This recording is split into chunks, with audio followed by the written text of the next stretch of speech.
கர்மானா என்னன்னு புரிய வைக்கிறதுக்காக குரு ஒருத்தர் தன்னோட சீடர்களுக்கு கதை ஒன்று சொல்கிறாரு. ஒரு நாட்டோட ராஜா யானை மேலே உட்காந்துட்டு நகர்வலம் போயிட்டு இருந்தார்.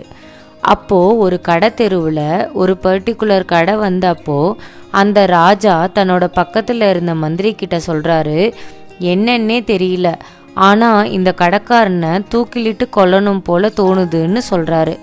இதை கேட்ட மந்திரி ஷாக் ஆயிடுறாரு. ராஜா கிட்ட ஏன் உங்களுக்கு அப்படி ஒரு எண்ணம் வருதுன்னு ரீசன் கேட்கறதுக்குள்ள ராஜா அந்த கடையை தாண்டி போயிட்டாரு. நெக்ஸ்ட் டே அந்த மந்திரி மட்டும் தனியாக அந்த கடைக்கு போனார். அந்த கடைக்காரங்கிட்ட கேஷுவலாக கேட்குற மாதிரி வியாபாரம் எல்லாம் நல்லா போகுதான்னு விசாரிக்கிறாரு. அதுக்கு அந்த கடைக்காரன் கவலையோட பதில் சொல்கிறான்.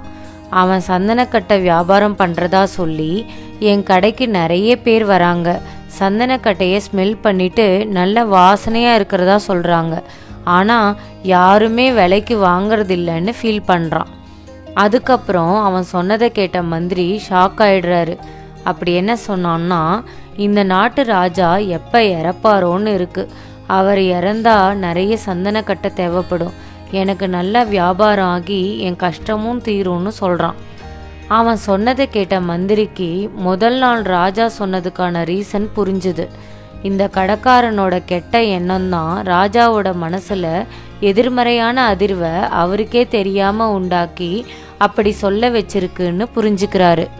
ரொம்ப நல்லவரான அந்த மந்திரி இந்த விஷயத்தை சாஃப்டாக டீல் பண்ணணும்னு முடிவு பண்ணி தான் யாருன்னு கடைக்காரங்கிட்ட காமிச்சிக்காம கொஞ்சம் சந்தனக்கட்டைகளை விலைக்கு வாங்குறாரு.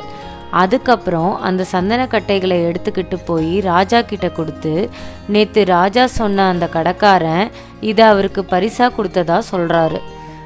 அதை பிரித்து அந்த சந்தனக்கட்டையை எடுத்து ஸ்மெல் பண்ணி பார்த்த ராஜாவுக்கு அதோட வாசனை ரொம்ப நல்லா இருக்கிறதா ஃபீல் பண்ணுறாரு.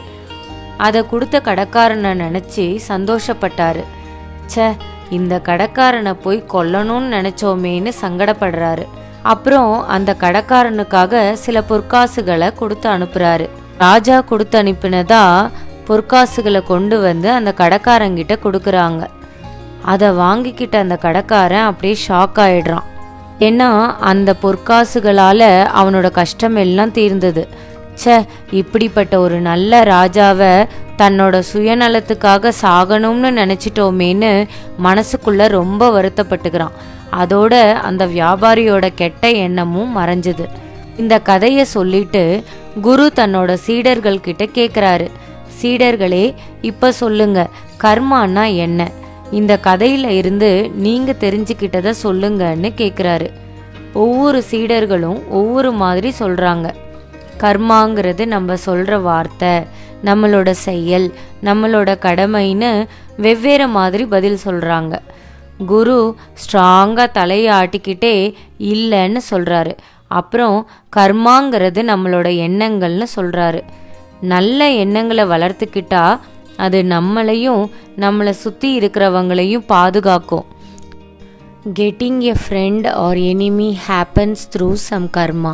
If your thoughts are good, even an enemy acts like a friend.